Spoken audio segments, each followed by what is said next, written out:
Hello everyone. हम अपने जो मंथली करंट अफेयर्स जो हम बिहार का करंट अफेयर्स कर रहे थे उसे कंटिन्यू करेंगे।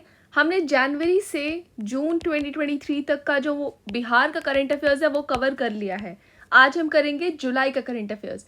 और ये जो भी वीडियोस हैं अगर आपने नहीं देखी हैं तो आप जाके प्रम IAS ने एक 69th BPSC का प्लेलिस्ट बनाया हुआ है। उसमें आपके जितने भी स्टैटिक कोर्सेज हैं, हिस्ट्री, ज्योग्राफी, वो सारे उसमें अवेलेबल है। और जो भी करेंट अफेयर्स का वीडियो है वो भी उसमें अवेलेबल है, आप जाके देख सकते हैं। सो हम स्टार्ट करते हैं अपने करंट अफेयर से। सबसे पहले है स्टेट स्पोर्ट्स यूनिवर्सिटी, मतलब हमारे बिहार का जो स्पोर्ट्स यूनिवर्सिटी है कहाँ पे आ रहा है, राजगीर। तो इसमें जो भी आपको फैक्ट्स बताए जा रहे हैं आप बस वो फैक्ट्स देखिए, आपको इसमें बहुत सारे अपॉइंटमेंट्स देखने को मिलेंगे। तो ये सारे फैक्चुअल इन्फॉर्मेशन है जो आपको याद करना है। सबसे पहले जो हमारे स्टेट बिहार का जो स्पोर्ट्स यूनिवर्सिटी है वो कहाँ पे आ रहा है, राजगीर में। बिहार पूरे कंट्री का 6th स्टेट है जिसका खुद का एक स्पोर्ट्स यूनिवर्सिटी होगा। हमारे बिहार का जो पहला स्पोर्ट्स यूनिवर्सिटी है, साथ के साथ जो भी स्पोर्ट्स एकेडमी है, दोनों के दोनों ही हमारे राजगीर में आ रहे हैं, राजगीर नालंदा। इसके बाद हम चलते हैं भूमि सम्मान अवार्ड 2023। तो ये जो भूमि सम्मान अवार्ड है ये दिया गया था द्रौपदी मुर्मू द्वारा, जो हमारी प्रेसिडेंट है, 18 जुलाई 2023। मतलब आप यहाँ देख सकते हैं ये विज्ञान भवन में ये सेरेमनी ऑर्गेनाइज करी गई थी। भूमि प्रबंधन और प्रशासन के क्षेत्र में उत्कृष्ट प्रदर्शन के लिए बिहार के भू अभिलेख विभाग के अपर मुख्य सचिव ब्रजेश मल्होत्रा और 5 जिलों, टोटल 5 डिस्ट्रिक्ट्स है ना, तो 5 जिलों के जो भी कलेक्टर्स हैं उन्हें ये सम्मान दिया गया। तो ये जो भूमि सम्मान अवार्ड है ये हमारी जो प्रेसिडेंट है द्रौपदी मुर्मू, उन्होंने 18 जुलाई को ये अवार्ड दिया था। ये हमारे बिहार में टोटल 5 डिस्ट्रिक्ट्स हैं इसके अंडर। मतलब अगर हम बात करें तो ये अवार्ड ऐसा नहीं है कि सिर्फ बिहार को मिला है, ये पूरे कंट्री में दिया गया था ये भूमि सम्मान अवार्ड। टोटल 9 स्टेट्स में से 68 डिस्ट्रिक्ट्स हैं जिन्हें ये अवार्ड दिया जाना है, मतलब ये उनके लिए सेलेक्ट करे गए थे, उन्हें अवार्ड दिया गया है। इन 68 डिस्ट्रिक्ट्स में से 5 हमारे बिहार के हैं। तो ये अवार्ड दिया किस लिए जा रहा है, हमारी जो सेंट्रल गवर्नमेंट है उसने एक इनिशिएटिव स्टार्ट करा था, digital India land records modernisation programme. जो भी आपकी लैंड की डिटेल्स हैं, ये ज़मीन कितने एकड़ की है, किसके नाम पर है, कोई विवाद है या कुछ भी है, वो सारी चीज़ें आपकी ऑनलाइन रिकॉर्ड होंगी। तो इससे क्या होगा, जो भी लैंड रिलेटेड डिस्प्यूट है वो कम होगा और आपका जो भी है ट्रांसपेरेंसी मेंटेन रहेगा। तो ये अचीव करने के लिए, to achieve this 100% digitisation of all land records, तो हमारे बिहार ने इनिशिएटिव लिया था ताकि जो भी इसके लैंड डिटेल्स हैं उसको 100% ऑनलाइन पब्लिश कर दे, 100% डिजिटाइजेशन अचीव कर ले। इस चीज़ के लिए हमारे बिहार की जो 5 डिस्ट्रिक्ट्स हैं उन्हें ये भूमि सम्मान अवार्ड दिया गया है।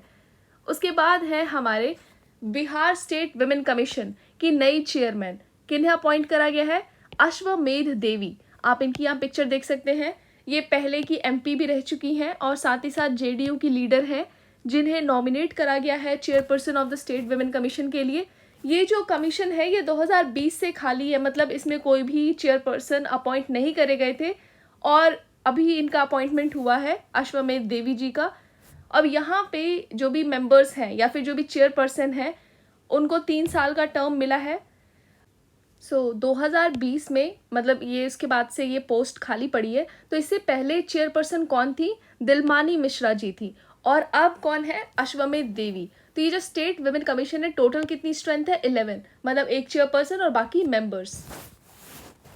अब यहाँ आप देख सकते हैं हिंदी में भी आपको ये दिया गया है। उसके बाद है Bihar state scheduled caste commission. अब इसके चेयरपर्सन कौन है, तो अभी अपॉइंट करे गए हैं राजेंद्र कुमार। ये है ईस्ट चंपारण से, पूर्वी चंपारण से, जिन्हें चेयरपर्सन अपॉइंट करा गया है शेड्यूल्ड कास्ट कमीशन का। उसके बाद यहाँ पे जो वाइस चेयरपर्सन अपॉइंट करे गए हैं शेड्यूल्ड कास्ट कमीशन के, वो है लल्लन भुइया, वो औरंगाबाद से हैं। उसके बाद आपके कुछ मेंबर्स भी अपॉइंट करे गए हैं इस कमीशन में, श्याम बिहारी राम, अशोक पासवान, जगदीश चौधरी। देखिए आपके लिए इंपॉर्टेंट यहाँ पे चेयरपर्सन और वाइस चेयरपर्सन है। एक बार आप मेंबर्स को भी देख लेंगे तो उसमें कोई प्रॉब्लम नहीं, लेकिन इंपॉर्टेंट ज़्यादा आपके लिए चेयरपर्सन और वाइस चेयरपर्सन हो जाता है। पर याद रहे कि अगर आपको ऑप्शंस दिए जाएंगे तो ऑप्शंस में मेंबर्स के नाम भी दिए जा सकते हैं आपको। उसके बाद है बिहार स्टेट महादलित कमीशन। इसके भी चेयरपर्सन अपॉइंट करे गए हैं संतोष निराला, ये हैं बक्सर से। तो इन्हें अपॉइंट करा गया है as a chairperson of Bihar state Mahadalit commission, और साथ में मेंबर्स भी अपॉइंट करे गए हैं, निर्भय अंबेडकर, अरुण मांझी, राम नरेश कुमार एंड कांत लाल शर्मा। और इन सब का टर्म कितने साल के लिए? 3 इयर्स के लिए है। आप यहाँ हिंदी में भी पढ़ सकते हैं। संतोष निराला जी को बिहार राज्य महादलित आयोग का अध्यक्ष नियुक्त किया गया। उसके बाद है वाराणसी कोलकाता एक्सप्रेसवे। इससे रिलेटेड न्यूज़ है कि अभी इस एक्सप्रेसवे को एक नाम दे दिया गया है, साथ में इसकी लेंथ और ये हमारे बिहार के किन किन डिस्ट्रिक्ट से पास कर रहा है, ये सारी चीज़ें हम देखेंगे। तो ये है पहले तो 6 लेन एक्सप्रेसवे, 6 लेन green field Varanasi Kolkata expressway. अब इसका जो नाम है वो क्या हो गया है? NH31 9B। सो ये जो नेम है ये वाराणसी कोलकाता एक्सप्रेसवे का नाम है NH31 9B। ये जो है हमारे national highways authority of India, उन्होंने इसको नाम दिया है। इस हाईवे की टोटल लेंथ है 610 किलोमीटर्स लॉन्ग, और ये वाराणसी कोलकाता, मतलब आप देखेंगे ये वाराणसी हमारे यूपी, देन उसके बाद बिहार, एंड देन उसके बाद ये आपको कोलकाता हमारे वेस्ट बंगाल में एंटर करती है। तो ये जो है हमारे बिहार से 4 डिस्ट्रिक्ट्स को जोड़ेगी, कनेक्ट करेगी, और उसके बाद झारखंड से भी कनेक्ट करेगी। मतलब इन टोटल यहाँ पे 4 स्टेट्स आपको दिखने को मिल रहे हैं। तो ये जो है 4 डिस्ट्रिक्ट्स हमारे बिहार के, 4 डिस्ट्रिक्ट्स हमारे झारखंड के, इनको कनेक्ट करेगी expressway before entering West Bengal through Purulia district.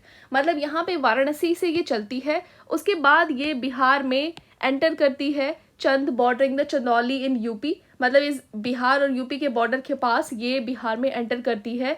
उसके बाद जो गया है वहाँ से निकलती है, झारखंड में जाती है, फिर वहाँ से करते करते ये पुरुलिया डिस्ट्रिक्ट वेस्ट बंगाल में एंट्री लेती है। तो ये हमारे बिहार में जिसका लेंथ है वो है 160 किलोमीटर, मतलब 610 किलोमीटर तो टोटल लेंथ है, एंड 160 किलोमीटर हमारे बिहार में लेंथ है इस वाराणसी कोलकाता एक्सप्रेसवे का। अब ये आप देख सकते हैं जो 4 डिस्ट्रिक्ट्स हैं जहाँ से ये एक्सप्रेसवे मतलब पास करेगी, वो है, ये है हमारा कैमूर, रोहतास, औरंगाबाद, गया। सो ये 4 डिस्ट्रिक्ट्स हैं, और यहीं से फिर ये वेस्ट बंगाल, मतलब यहाँ पे Jharkhand and then West Bengal. So इस एक्सप्रेसवे का बेनिफिट ये है कि यहाँ से हम अपने जो भी एक्सपोर्ट्स हैं उसको ईजिली कोलकाता पोर्ट तक पहुँचा पाएंगे।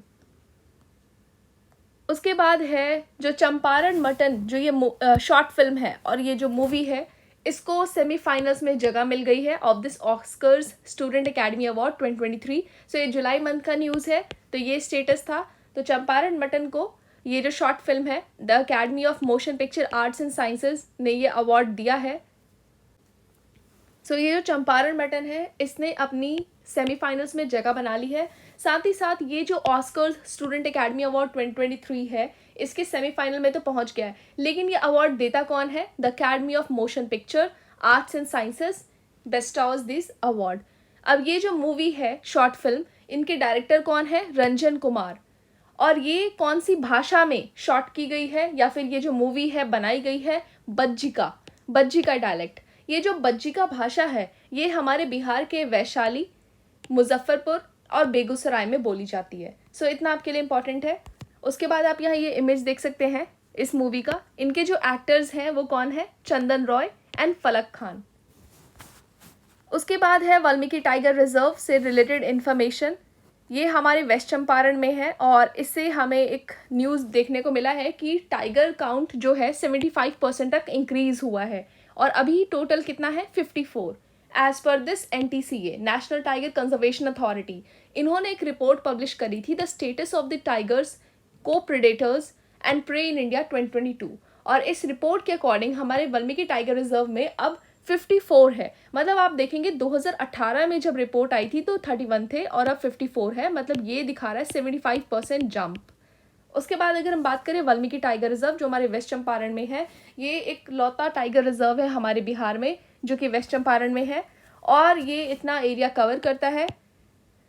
और ये जो है जब टाइगर रिजर्व बना था 1990 में, तो ये बना था as the 18th tiger reserve of our country. और ये यहाँ पे अगर आप बात करें अभी इसके मतलब इस टाइगर रिजर्व में टाइगर की जितनी पॉपुलेशन है जैसे 54, तो कितनी रैंक है इसकी? 4th in density of the tiger population. यहाँ इस एरिया से रिवर गंडक और रिवर मसन, ये दोनों इस एरिया से फ्लो करती हैं। अब नेक्स्ट है एक्सपोर्ट प्रिपेयर्डनेस इंडेक्स। इस एक्सपोर्ट प्रिपेयर्डनेस इंडेक्स में हमारे पूरे कंट्री के जितने भी स्टेट्स हैं सबको रैंकिंग दी जाती है। इस रैंकिंग में हमारे बिहार का रैंक है 22nd, स्कोर है 41.06 पॉइंट्स। अब ये जो सिर्फ स्टेट्स में नहीं, स्टेट एंड यूनियन टेरिटरी सबको मिला के 22nd रैंक बिहार का है। ज़्यादातर यहाँ पे कोस्टल स्टेट्स ने परफॉर्म करा है। अब देखिए एक्सपोर्ट वाली बात है, तो एक्सपोर्ट में आपका जो कोस्टल स्टेट्स हैं वो जनरली अच्छा ही परफॉर्म करेंगी, लेकिन बिहार में भी अभी जैसे हमने पढ़ा वाराणसी एक्सप्रेसवे, वाराणसी कोलकाता एक्सप्रेसवे, इससे हमारे एक्सपोर्ट में हेल्प मिलेगा।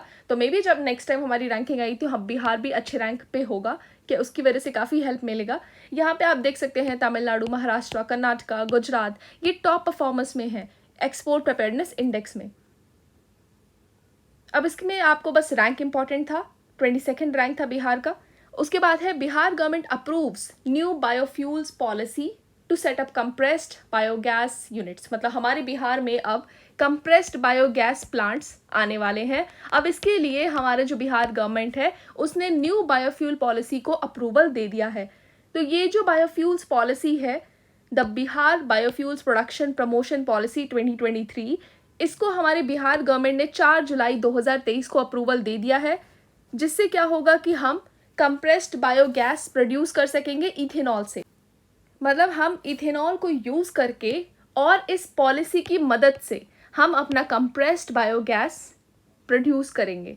तो यहाँ पे हम बोल सकते हैं कंप्रेस्ड बायोगैस प्लांट्स को सेटअप कर पाएंगे। एक रिन्यूएबल फ्यूल है जिसे हम बोल सकते हैं environment friendly, eco friendly fuel है, इसकी तरफ मूव करेंगे। उसके बाद यहाँ पे जो फर्म्स हैं, इंडिविजुअल्स हैं, जो भी मतलब कंपनीज या फिर कोई इंडिविजुअल्स जो भी इंटरेस्टेड हैं, जो सीबीजी प्लांट्स सेटअप करना चाहते हैं, वो इस पॉलिसी में बात कर सकते हैं या फिर बोल सकते हैं कि जो भी इसका फ़ायदा है वो उठा सकते हैं।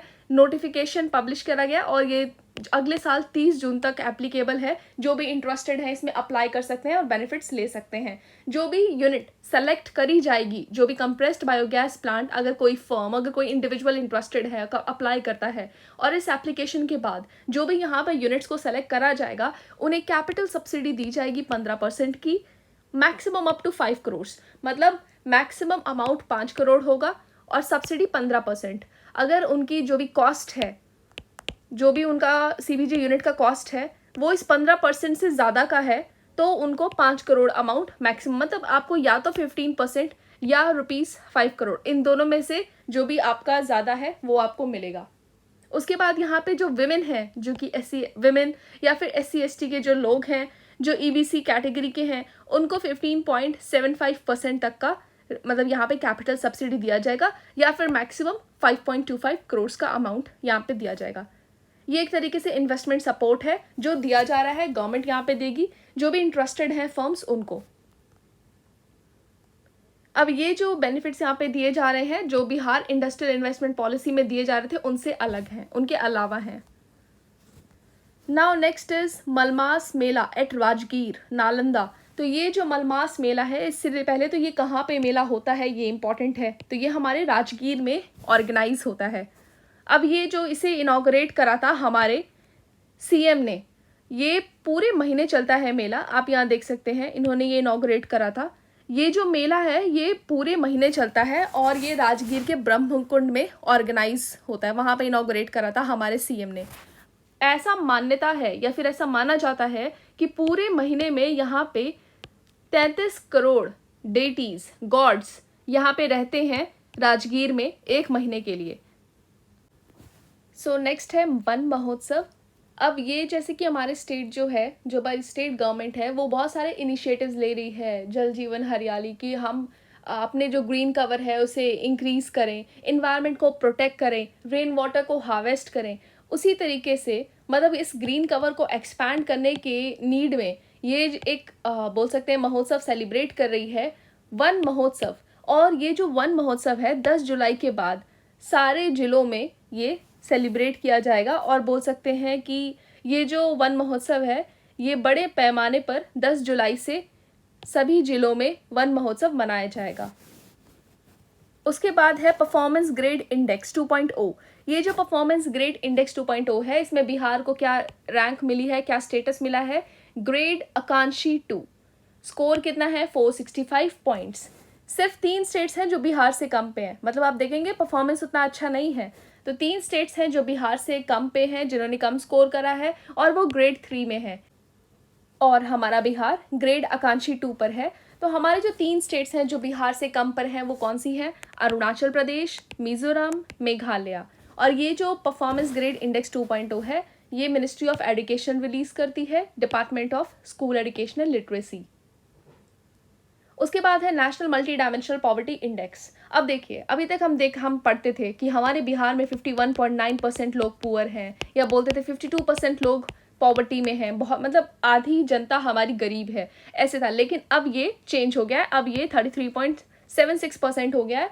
ये आपका बोल सकते हैं जो पहले का डेटा था 2015-16 का था, और अभी का जो है 2019 से 21। तो हम यहाँ देखेंगे कि हमारे बिहार में जो पॉवर्टी है वो बहुत तेज़ी से गिरी है, और ये बोल सकते हैं स्टीपेस्ट डिक्लाइन है पूरे कंट्री में। सबसे ज़्यादा यहाँ पे पॉवर्टी डिक्लाइन हुई है, बट स्टिल हमारा बिहार अभी भी सबसे ज़्यादा पुअर स्टेट पे है। बट स्टिल ये हमें एक अच्छा इन्फॉर्मेशन देखने को मिला है, और आगे चल के ऐसी रिपोर्ट्स आएंगी तो हम पॉवर्टी से काफ़ी ऊपर चले जाएंगे। तो ये जो है बिहार ने अभी स्टीपेस्ट डिक्लाइन देखा है, आप ये डेटा याद रखिए, क्योंकि अब बिहार में 33 और 34% अप्रॉक्स लोग पुअर हैं। अब इसमें क्या हुआ है कि इंडिया में देखिए, इंडिया में भी पॉवर्टी इंप्रूव हुई है। इंडिया में 13.51 करोड़ पॉवर्टी से बाहर निकले हैं इस ड्यूरेशन में, और ये भी सबसे ज़्यादा रिडक्शन हमारे कहाँ देखने को मिला है, बिहार में, जिसमें कि 51 से हम 33 पर आए हैं, और ये 18.13% बोल सकते हैं हमें डिक्लाइन देखने को मिला है। सो सबसे ज़्यादा इस गरीबी में गिरावट आपको बिहार में देखने को मिली है। उसके बाद MP, UP, Orissa and Rajasthan. इसके बाद आप देखेंगे कि बिहार के अलावा कोई भी ऐसा स्टेट नहीं है हमारे इंडिया में जहाँ पे उसकी 1/3 पॉपुलेशन पॉवर्टी में रह रही है। सिर्फ बिहार ही है जहाँ पे आपको ये, क्योंकि 34% है अप्रॉक्सीमेटली, सो ये 1/3 पर्सन है, पहले तो हाफ थी, तो 1/3 पर्सन है जो पॉवर्टी में रह रही है। तो हमारे इंडिया में सिर्फ हमें बिहार में ही ये देखने को मिला है कि इतने सारे जो लोग हैं वो पॉवर्टी में रह रहे हैं, मल्टी डायमेंशनल पॉवर्टी में रह रहे हैं, 1/3 लोग। सबसे ज़्यादा पॉवर्टी जो रिडक्शन है हमें मतलब देखने को मिला है 2.25 करोड़ का,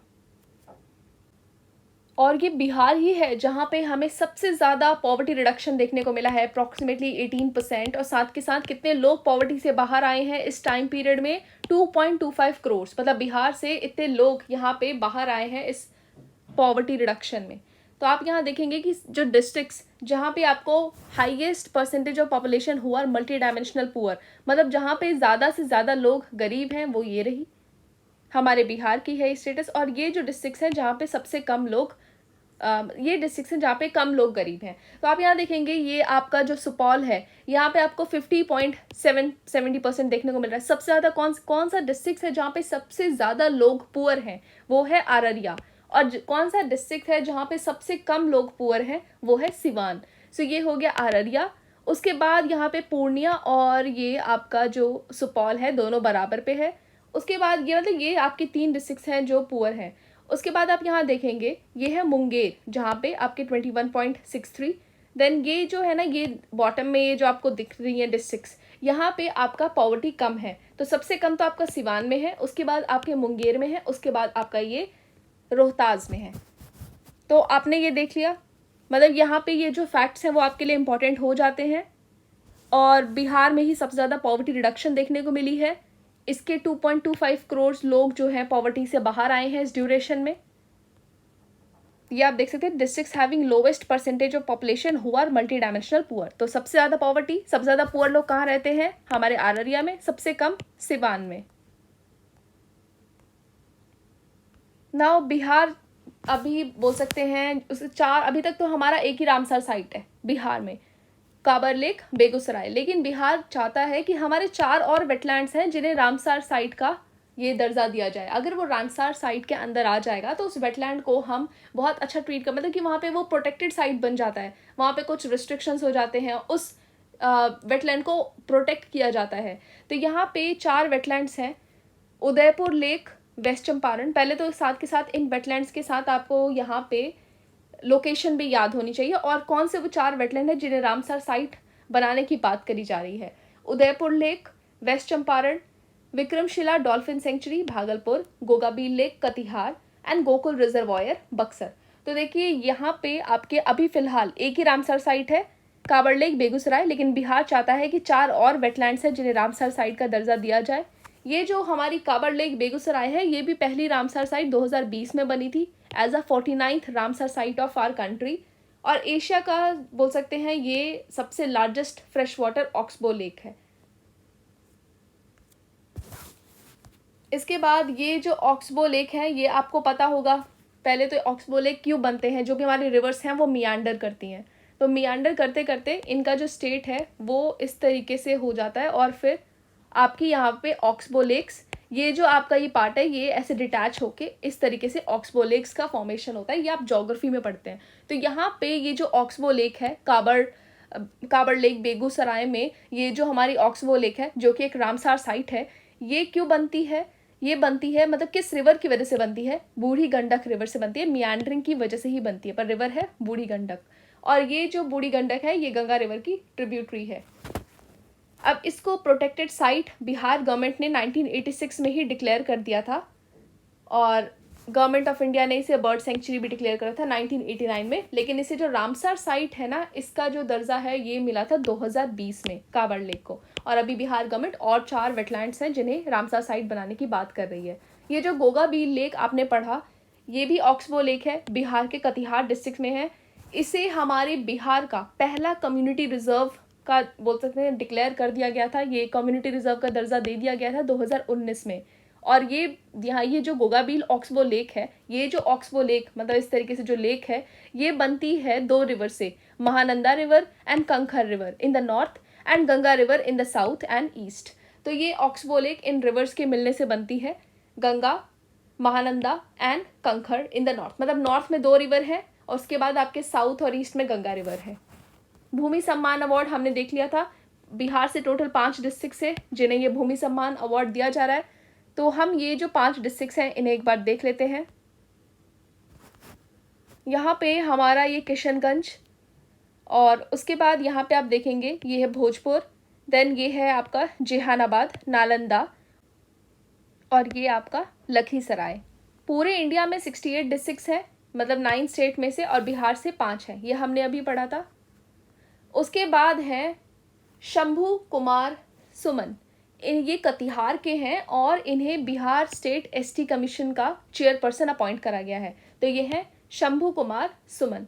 साथ ही वाइस चेयरपर्सन कौन अपॉइंट किए गए हैं, स्वीटी सीमा हेम्ब्रम, और मेंबर्स केदार मुर्मू एंड महेश्वर काजी।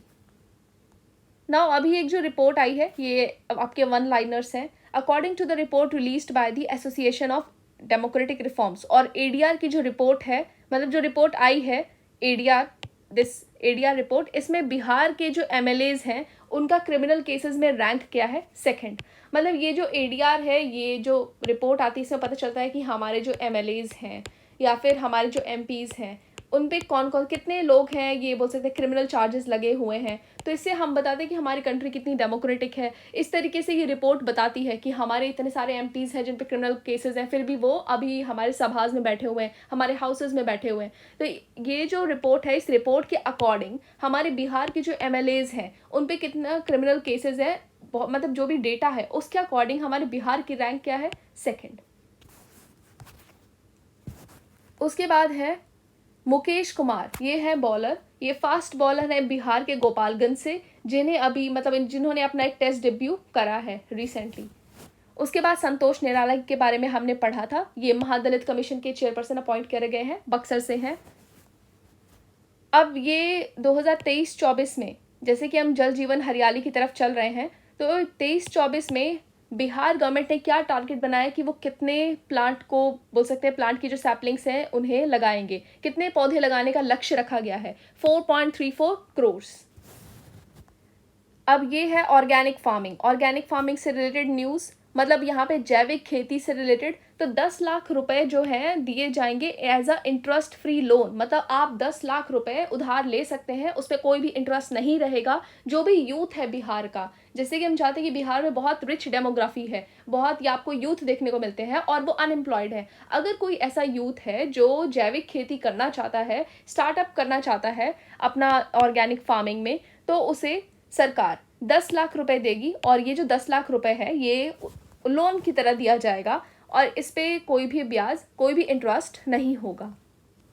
उसके बाद है जूट कल्टीवेशन के लिए, जूट के डेवलपमेंट के लिए हमारे बिहार में 7 डिस्ट्रिक्ट का चयन किया गया है और वो जो 7 डिस्ट्रिक्ट्स हैं वो हमारे नॉर्थ ईस्ट में हैं। मतलब आपको पता ही है कि वेस्ट बंगाल और ये जो हमारा ये वाला जो रीजन है यहाँ पे जूट का कल्टीवेशन होता है। तो आप यहाँ देख सकते हैं आपके जो भी डिस्ट्रिक्ट्स हैं, सुपौल, अररिया, किशनगंज, यहाँ पे आपका मधेपुरा एंड पूर्णिया, कटिहार एंड यहाँ पे आपका सहरसा, ये जो डिस्ट्रिक्ट्स हैं यहाँ पे आपके जो जूट कल्टीवेशन है इनके डेवलपमेंट के लिए 7 डिस्ट्रिक्ट्स को आइडेंटिफाई करा गया है।